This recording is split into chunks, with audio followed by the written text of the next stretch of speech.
Cartoon TV.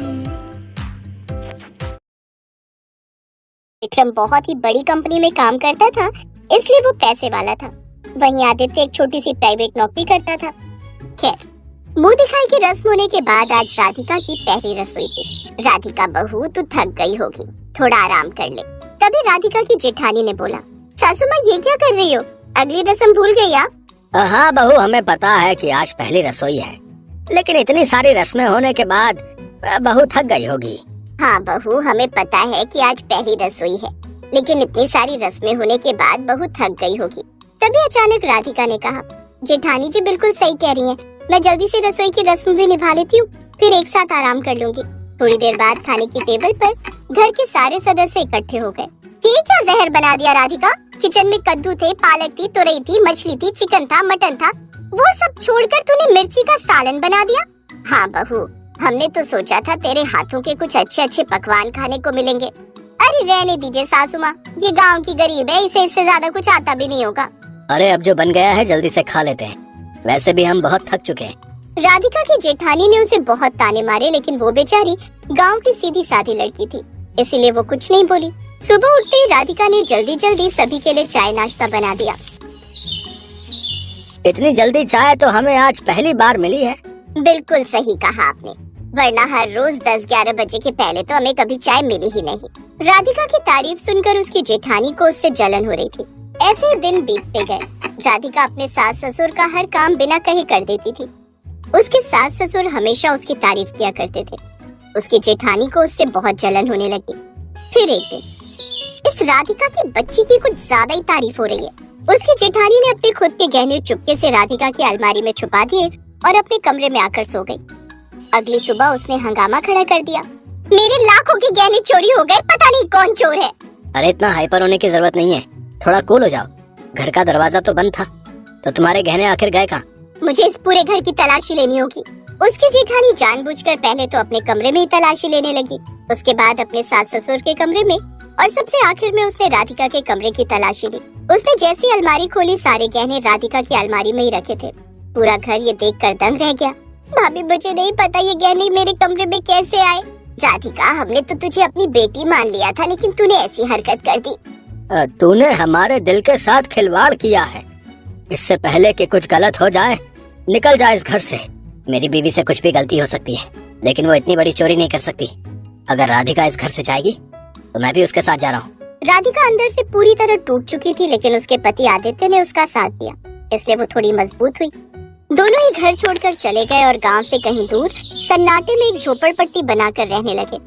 Aditya ने झोपड़पट्टी के बाहर ही सब्जियों की खेती, हरी मिर्च, धनिया की खेती भी शुरू कर दी। उसके पास ज्यादा पैसे नहीं थे कि वो बहुत महंगी महंगी फसलें उगा सके। आदित्य, आपको परेशान होने की कोई जरूरत नहीं है, आप मुझ पर विश्वास करते हैं, मेरे लिए बस यही बहुत बड़ी बात है। राधिका ने हरी मिर्च का सालन बनाया, जो आदित्य को बहुत पसंद आया। राधिका, मैं घर वालों की वजह से उस दिन कुछ बोल नहीं पाया, लेकिन तुम्हारे हाथों की हरी मिर्ची का सालन ना बहुत ही स्वादिष्ट है। मैं गरीब घर की लड़की हूँ। बचपन में कई बार ऐसा हुआ कि हमारे घर में बिल्कुल पैसे नहीं होते थे, तब हम हरी मिर्च का सालन बनाकर ही खाते थे। राधिका, क्यों ना हम मिर्ची का सालन बनाकर अपनी झोपड़पट्टी के बाहर बेचें? मैं तो अब हर सुख दुख में आपका साथ दूंगी। हम कल से ही शुरू कर देते हैं, इसमें ज्यादा पैसा भी नहीं लगेगा। अब आदित्य दिन भर नौकरी करता और शाम को जब घर वापस आ जाता तो 6 से रात 10 बजे तक हरी मिर्च का सालन बेचता था। लोगों को मिर्ची का सालन बहुत पसंद भी आने लगा। ऐसे ही दोनों अपनी जिंदगी बिताने लगे और कुछ ही महीनों बाद राधिका गर्भवती हो गई। राधिका, अब तुम कोई काम नहीं करोगी। इतने महीनों में मैं भी हरी मिर्ची का सालन बनाना सीख गया हूँ, तो सारा काम मैं कर लूंगा। वहीं दूसरी तरफ राधिका की जेठानी भी गर्भवती हो गई। एक रात उसने अपने पति विक्रम से कहा, विक्रम, इस घर को सिर्फ तुम ही अकेले चलाते हो। अब हमारी संतान भी आने वाली है, उसकी पढ़ाई लिखाई का, कपड़ों का, खाने पीने का खर्चा भी बढ़ जाएगा। तुम्हारे पिताजी तो कुछ करते नहीं है, इतना सब कुछ आप अकेले कैसे संभालेंगे? मैं भी तुमसे कई महीनों से ये बात कहना चाह रहा था, लेकिन मुझे लगा कि तुम मुझे ही गलत समझ बैठोगी। मैं कल ही माँ बाप से बात करता हूँ। अगले दिन, माँ, पिताजी, हमारे घर एक नई संतान आने वाली है। इस घर में कमाने वाला सिर्फ मैं ही हूँ। मैं अब आप लोगों की जिम्मेदारी नहीं उठा सकता। आप लोग जो है अपना कहीं और देख लीजिए। उनके माँ बाप को उसकी बातों का पहले तो यकीन ही नहीं हुआ, लेकिन सच्चाई का सामना तो करना ही था। दोनों ने अपने बेटे को कुछ नहीं कहा और अपना सामान लेकर घर के बाहर निकल गए। उसकी सास की आंखों में आंसू थे। जब ये दोनों मिलकर हमें घर से बाहर निकाल सकते हैं, तो अब मुझे पक्का यकीन हो गया है कि राधिका बेटी के साथ भी इन दोनों ने ही कुछ किया होगा। वो बेचारी चोरी कर ही नहीं सकती। हम भी उनकी बातों में आ गए। अब तो हम अपने छोटे बेटे के घर भी नहीं जा सकते। तुमने बिल्कुल सही कहा। मेरा दिल भी ये मानने को तैयार नहीं था कि राधिका बेटिया चोरी कर सकती है। हम उनके घर बिल्कुल नहीं जा सकते, और वैसे भी वो कहाँ है हमें नहीं पता। अब हमें ही एक दूसरे का सहारा बनना पड़ेगा। दोनों पति पत्नी चलते चलते बहुत दूर निकल गए। पता नहीं हमने कौन से पाप किए थे पिछले जन्म में, जिसकी सजा हमें मिल रही है। हमने अपनी इतनी संस्कारी बहू को घर से निकाल दिया। शायद हमें इसी पाप की सजा मिल रही है। खैर, रात हो गई है, यहीं फुटपाथ पर हमें रात बितानी पड़ेगी। दोनों उस रात बिना खाए पिए फुटपाथ पर ही सो गए। लगभग एक हफ्ते भूखे रहने के बाद दोनों ही अचानक बीमार पड़ गए। फिर एक रोज जब आदित्य अपने काम से शाम को लौट रहा था, तभी उसने रास्ते में अपने माता पिता को बीमार हालत में फुटपाथ पर लेटा हुआ पाया। वो भागकर अपने माता पिता के पास गया। अरे माँ, बाबूजी, आप लोग यहाँ क्या कर रहे हैं? और ये क्या हालत बना रखी है आप दोनों ने? उसके पिता ने सारी बात अपने बेटे को बता दी। जरूर भाभी ने ही भैया के कान भरे होंगे। उन्होंने ही राधिका को गलत इल्जाम में फंसाया था। मैं उन्हें नहीं छोड़ूंगा। नहीं बेटा, हम दोनों ने ही तुम दोनों को घर से बाहर निकाल दिया था, और शायद हमें इसी बात की सजा मिल रही है। हमें हमारे हालात पर छोड़ दो, और शायद यही हमारी सजा है। माँ, फालतू की बातें बंद कीजिए और चुपचाप मेरे साथ चलिए। मैं इतना नालायक बेटा नहीं हूँ। भले ही कम कमाता हूँ, पर दिल है मेरे पास। आदित्य अपने माँ बाप को लेकर अपनी झोपड़पट्टी में चला गया। अगले दिन आदित्य गुस्से में जबरदस्ती एक वकील को लेकर राधिका और अपने माँ बाप के साथ अपने असली घर पहुँचा।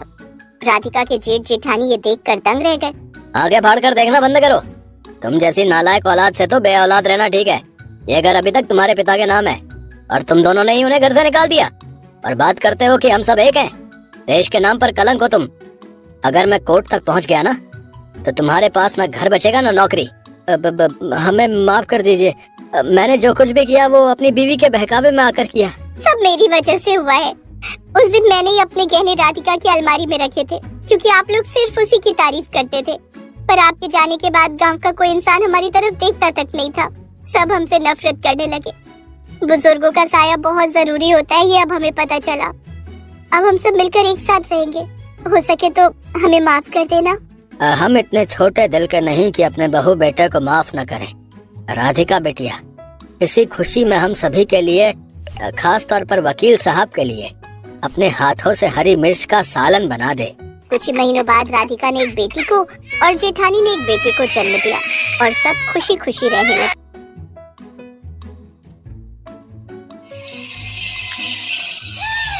दुल्हन की तरह सजी धजी अनामिका अपनी बारात के आने का इंतजार कर रही थी कि तभी वो अपनी सहेली निधि से कहती है, निधि, मेरे लिए जल्दी से वो सब तीखा स्पेशल डिश ले आ जो मैंने अपने लिए बनवाई है। याद है या भूल गई? अच्छे से याद है मुझे तेरी स्पेशल डिश। रुक, अभी लेकर आती हूँ। निधि अनामिका के लिए उसकी पसंद के बनवाए हुए तीखे मिर्च के पकौड़े लेकर आती है, और वो भी तीखी चटनी के साथ। मिर्च के तीखे पकौड़े और तीखी सब्जी रोटी देखते ही अनामिका के मुंह में पानी आ जाता है। ला ला ला, जल्दी जल्दी मेरे तीखे तीखे पकौड़े। मुंह में पानी आ गया। तभी वहाँ उसकी माँ सुमन भी आ जाती है। आज के दिन तो तीखा खाना छोड़ दे बेटी, नहीं तो विदाई के समय मुश्किल हो जाएगी। माँ, अब आज मेरी शादी है, आज तो मुझे मत टोको। अच्छा ठीक है, आज खा ले, लेकिन ससुराल जाकर अब ये तीखा खाना और बनाना छोड़ दे। और हाँ, वहाँ सब्जी भी जरा कम तीखी बनाना। तुझे तीखी सब्जी पसंद है, इसका मतलब ये नहीं कि सभी को पसंद हो। अनामिका से तो ऐसा कभी हो ही नहीं सकता। माँ, आप एक बार अनामिका को ससुराल की रसोई में पाँव तो रखने दो। सबको तीखा खाने की आदत ना डाल दी तो कहना। हाँ हाँ, वो मैं अच्छे से जानती हूँ। तीखी सब्जी खाए बिना तो तेरा पेट भरता ही नहीं। अनामिका को तीखा खाने का बहुत शौक था, और खासकर तीखी सब्जी बनाना और खाना तो उसे बड़ा पसंद था। जब तक तीखी सब्जी में अच्छे से तीखा और नमकीन ना हो, तब तक उसे खाने में स्वाद ही नहीं आता। और अपने इसी शौक के चलते उसने ढेर सारी तीखी रेसिपी सीख रखी थी। शादी करके अनामिका ससुराल आ जाती है। ससुराल आने पर अनामिका अपनी पहली रसोई में सबके लिए हलवा बनाती है, जिसकी सब बहुत तारीफ करते हैं। लेकिन फिर बारी आती है दिन के खाने की, तो अनामिका सोच में पड़ जाती है। फिर वो अपनी पसंद का कुछ ऐसा तीखा खाना बनाने का सोचती है कुछ ऐसा तीखा बनाती हूँ कि सबको पसंद आ जाए। वैसे भी सुबह मीठा खाकर अब तो तीखा होना ही चाहिए कुछ, लेकिन बनाऊं क्या? हाँ, हरी मिर्च की तीखी कड़ी और चावल बनाती हूँ। यही सोचकर अनामिका दिन के खाने में तीखी कड़ी और चावल बनाती है, लेकिन जैसे ही वो अपने सास ससुर पति को वो खाना परोसती है तो पहला निवाला खाते ही उन सबका मुंह जलने लगता है और वो सब बेचैन हो उठते हैं। अरे पानी दो जल्दी, पानी। ओहो, अरे ये क्या बना दिया बहू। अरे विमला जल्दी से चीनी लाओ भाई, नहीं तो पल भर में ही सारा मुंह जल जाएगा। लगता है बहू ने पूरा मिर्च का डब्बा ही उड़ेल दिया है इसमें। हाँ, यही लाई। माँ मेरे लिए भी ले आइए। विमला अंदर से चीनी का डब्बा लाती है और सभी पानी पीने के बाद चीनी खाते हैं। उफ, ये क्या बना दिया बहू, इतनी तीखी सब्जी। माँ जी, कढ़ी भले ही तीखी है लेकिन है बड़ी स्वादिष्ट। आप खाकर तो देखिए। क्या खाक स्वादिष्ट है, इतनी तीखी सब्जी भला कौन खाता है। जाओ हमारे लिए पुलाव बना कर ले आओ। लेकिन अनामिका को तो तीखी सब्जी बनाने की जैसे आदत थी, वो जब भी कुछ बनाती उसके साथ तीखा कुछ जरूर बनाती। जैसे कभी तीखी मिर्च वाला या फिर तीखी भरवा भिंडी। जहाँ उसकी तीखी सब्जी को देखकर सब नाक सिकोड़ते तो वही अनामिका बड़ी खुश होकर वो सब्जी खाती है। आहा, भरवा भिंडी, वो भी ढेर सारी लाल मिर्च डालकर। मजा ही आ गया। बहू, तेरा यूं रोज रोज तीखी सब्जी बनाना और खाना ठीक बात नहीं। तू जानती है ना, तीखा खाने से सेहत पर बुरा असर पड़ता है। माँ जी, सच कहूँ तो मुझसे नहीं खाया जाता ये बेस्वाद कम मसाले वाला खाना। अरे जब तक नाक कान से धुआं न निकल जाए तब तक खाना खाना थोड़ी ना हुआ। विमला को अनामिका का तीखी सब्जी बनाना पसंद नहीं था। सभी घर वाले अनामिका को इसके लिए खूब समझाते, लेकिन अनामिका को तो बस तीखी सब्जी बनाना ही पसंद था। ऐसे ही कुछ दिन बीतते हैं। एक रोज अनामिका का पति सौरभ अपना पेट पकड़कर घर आता है। अनामिका, बहुत जोरों की भूख लगी है, जल्दी से कुछ खाना बना दो, लेकिन हाँ तीखा जरा कम रखना। अच्छा ठीक है बाबा, नहीं बनाऊंगी तीखा। जिसे देखो मेरी तीखी सब्जी के पीछे ही पड़ जाते हैं। अब तुम इतना तीखा खाना बनाती हो तो सब टोकेंगे ही ना। उसे तीखा नहीं चटपटा कहते हैं, चटपटा। अच्छा मेरी माँ, अब जा और कुछ बना कर ले आ जल्दी से, मेरे पेट में चूहे कूद रहे हैं। हाँ हाँ जाती हूँ, आप तो मेरे पीछे ही पड़ गए हो। कुछ देर बाद अनामिका रसोई में जाती है और कोफ्ते की सब्जी और पराठे बनाकर सौरभ के लिए कमरे में लेकर आती है। ये लीजिए आपकी पसंद के पराठे और कोफ्ते की सब्जी। लेकिन सौरभ जैसे ही वो पहला निवाला मुंह में डालता है वो उठ खड़ा होता है। अरे खड़े क्यों हो गए? मैं जानती हूँ कि सब्जी लाजवाब बनी है, लेकिन स्टैंडिंग ओवेशन देने की कोई जरूरत नहीं है। अबे जल्दी से जाओ, मेरे लिए पानी लेकर आ, इससे पहले कि मैं हार्ट अटैक से मर जाऊं। मेरी गलती थी जो मैंने तुम्हें खाना बनाने के लिए बोला। इससे तो अच्छा होता मैं बाहर ही कुछ खाया था। हाँ, बाहर, हाँ ये सही रहेगा। सौरभ गुस्से में बाहर चला जाता है। फिर एक रोज, बहू कल तेरी चाची सास किसी काम से शहर आ रही है, तो तू रात के खाने की अच्छे से तैयारी कर लेना, और ऐसा करना खाने में आलू पूरी और मटर पनीर बना लेना। जी ठीक है माँ जी। अगले दिन अनामिका की चाची सास गांव से आती है। अरे शीला आ गई, और कैसी है? आ बैठ। सच कहूँ दीदी, हालत खराब हो गई। सुबह बस पकड़ने के चक्कर में रोटी खाकर भी नहीं आई थी घर से। ऊपर से मुआ बस वाला कहीं बस रोकने को तैयार ही नहीं था। बस में खाली पेट बैठे बैठे तो जैसे अंतड़ियां ही मड़कने लगी थी। अब तो ऐसा लग रहा था कब मैं यहाँ पहुँचूं और नई बहू के हाथ का कुछ खाऊं। हाँ हाँ शीला, तू हाथ पैर धो ले, तब तक मैं बहू को बोलती हूँ खाना लगाने के लिए। कुछ देर बाद अनामिका टेबल पर सबके लिए खाना लगाती है, लेकिन जैसे ही चाची सास खाने का पहला निवाला मुंह में डालती है तो उसके कान खड़े हो जाते हैं, आंखें पूरी तरह लाल हो जाती हैं। हटा अपनी ये सब्जी पूरी। अरे ये सब्जी पूरी है या मिर्च पूरी? ऐसा लग रहा है जैसे इसने सब्जी तेल में नहीं बल्कि मिर्च में छौंकी है। अब कोई मुझे जल्दी से कुछ मीठा ला कर दो, नहीं तो मेरी तो जान चली जाएगी। अच्छा तू रुक, मैं अभी तेरे लिए फ्रिज में रखे रसगुल्ले लेकर आती हूँ।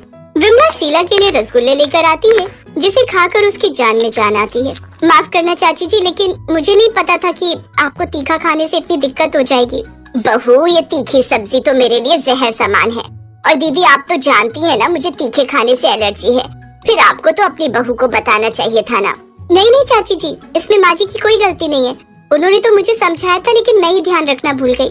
बहू मैंने तुझे कितनी बार कहा है मिर्च में अपना हाथ थोड़ा टाइट रखा कर। अब मैंने तो रोज के मुकाबले मिर्च कम ही रखी थी, लेकिन मुझे क्या पता था कि चाची जी बिल्कुल उबला हुआ खाना खाती हैं।